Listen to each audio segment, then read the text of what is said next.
It started like most ordinary evenings. I walked through the front door, loosened my tie, and set my bag by the table. The house smelled like takeout again. Thai food this time. I didn't complain out loud, but inside, something started simmer. We weren't broke, but we weren't doing great either. Ever since the company downsized last quarter, we'd been on a tight budget. I still had work freelance contracts here and there, but the security and predictability of a monthly paycheck were gone, and yet, expenses kept climbing. My wife Laura greeted me with a kiss on the cheek. Her younger brother Kevin was on the couch in sweatpants, watching some sci-fi show on full volume, laughing like he didn't have a care in the world, which, to be honest, he probably didn't. He'd moved in 8 months ago, just until he found a job. At first, I didn't mind. Family sticks together, right?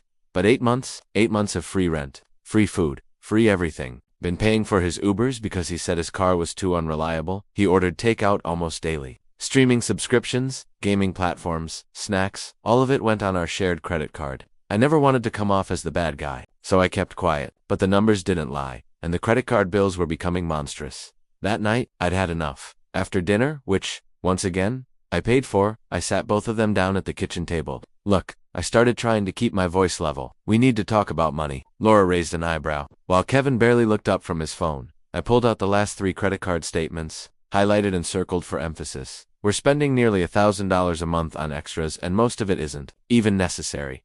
Kevin chuckled. Well, that's life, man.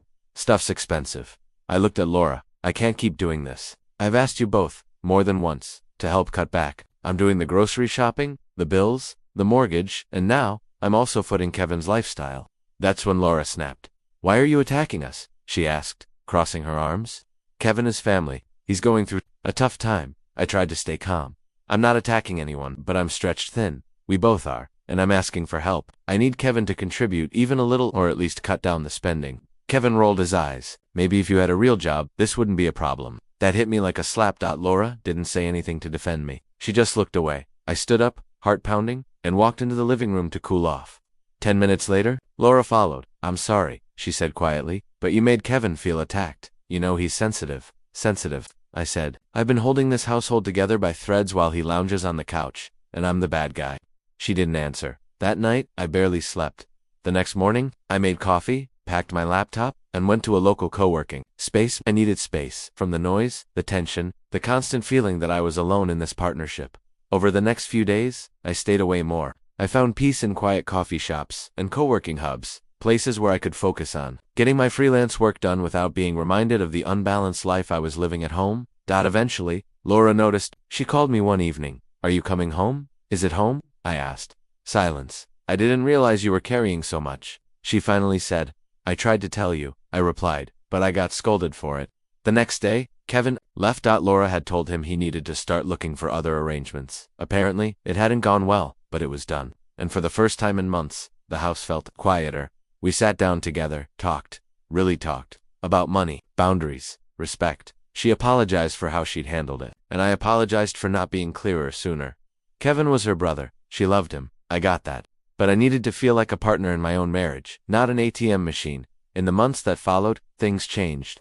Slowly but surely, we made a budget together. We created limits for what we'd spend on extras.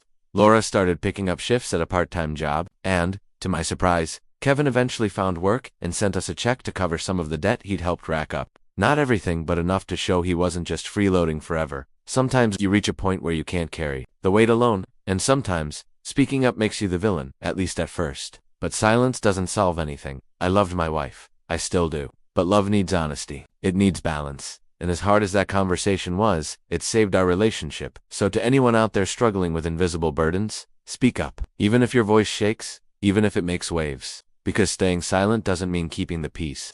Sometimes it means slowly drowning in it.